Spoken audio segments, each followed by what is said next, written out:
সুপ্রিয় দর্শক মণ্ডলী, যারা বিদেশে পড়াশোনা করার জন্য বা ট্যুরিস্ট ভিসার জন্য বা জব ভিসার জন্য যারা যেতে চান এবং EV3 ভিসার জন্য ইউএসএতে যেতে চান, তাদের প্রয়োজন হয় একটি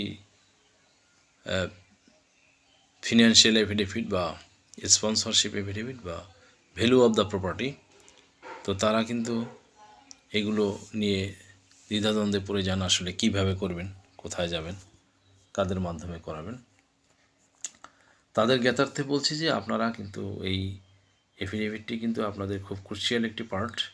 এটির কারণে কিন্তু অনেক সময় ভিসা হয়ে যায়, আবার ভিসা রিজেক্টও হয় এটির ভিতরে মিসলিডিংয়ের কারণে, ভুলভ্রান্তি বা এররের কারণে। তাই অথেন্টিক জায়গা থেকে আপনারা এই ক্রুশিয়াল যে পার্ট, সেই পার্টটি সম্পন্ন করবেন। তবে অনেকেই করে থাকেন 300 টাকার স্ট্যাম্পের উপরে জাস্ট কিছু মুভেবল অ্যাসেট, ইমুভেবল অ্যাসেটের সেই ভ্যালুয়েশন করে কাজটি শেষ করেন। এটা কিন্তু আসলে মোটেও উচিত নয়।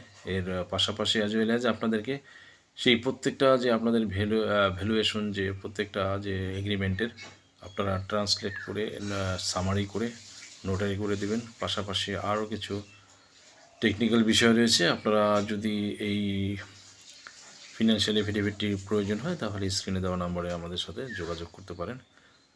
ঠিক আছে, সবাই ভালো থাকবেন। ধন্যবাদ। আসসালামু আলাইকুম।